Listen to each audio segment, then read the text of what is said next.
conversou? Jesus Cristo não lhes foi explicado tão claramente como se tivessem visto com os próprios olhos a morte dele na cruz? Deixe-me perguntar apenas uma coisa. Vocês receberam o Espírito porque obedeceram à lei ou porque creram na mensagem que ouviram? Será que perderam o juízo? Tendo começado no Espírito, por que agora procuram tornar-se perfeitos por seus próprios esforços? Será que foi à toa que passaram por tantos sofrimentos? É claro que não foi à toa. Volto a perguntar: acaso aquele que lhes deu o Espírito e realizou milagres entre vocês agiu assim porque vocês obedeceram à lei ou porque creram na mensagem que ouviram? Da mesma forma, Abraão creu em Deus e assim foi considerado justo. Logo, os verdadeiros filhos de Abraão são aqueles que creem.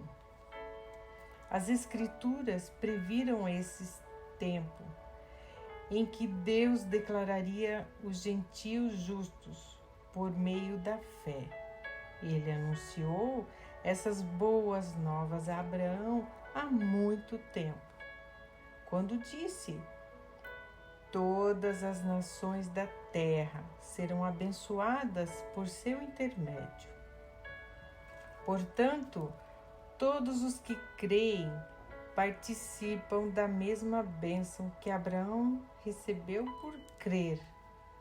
Contudo, os que confiam na lei para serem declarados justos estão sob a maldição, pois as Escrituras dizem: maldito quem não se mantiver obediente a tudo o que está escrito no livro da lei.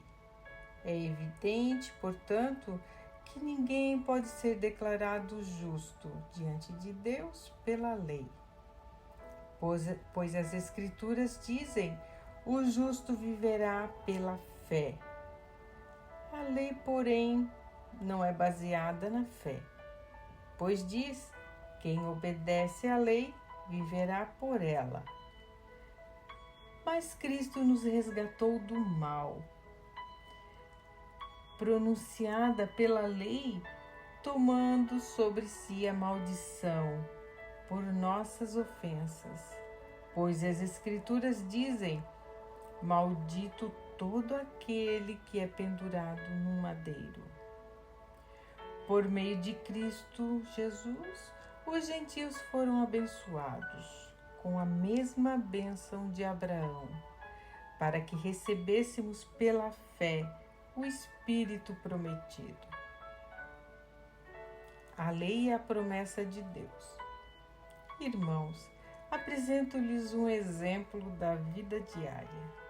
Ninguém pode anular ou fazer acréscimos a uma aliança irrevogável. Pois bem, Deus fez a promessa a Abraão e a seus descendentes. Observem que as Escrituras não dizem a seus descendentes, como se fosse uma referência a muitos, mas sim a seu descendente, isto é, Cristo. É isso que quero dizer. A lei que veio 430 anos depois não pode anular a aliança que Deus estabeleceu com Abraão, pois nesse caso a promessa seria quebrada. Portanto, se a herança pudesse ser recebida pela obediência à lei, ela não viria pela aceitação da promessa. No entanto, Deus, em sua bondade, a concedeu a Abraão como promessa. Qual era então o propósito da lei? Ela foi acrescentada à promessa para mostrar às pessoas os seus pecados. Mas a lei deveria durar apenas até a vinda do descendente prometido. Por meio de anjos, a lei foi entregue a um mediador. O mediador, porém, só é necessário quando dois ou mais precisam chegar a um acordo, e Deus é um só. Existe, portanto, algum conflito entre a lei e as promessas de Deus? De maneira nenhuma. Se a lei fosse capaz de nos conceder nova vida, seríamos declarados justos pela obediência a ela. Mas as Escrituras afirmam que somos todos prisioneiros do pecado, de modo que nós, os que cremos, recebemos a promessa da libertação apenas pela fé em Jesus Cristo. Filhos de Deus pela fé. Antes que o caminho da fé se tornasse disponível, fomos colocados sob a custódia da lei e mantidos sob a sua guarda, até que essa fé fosse revelada.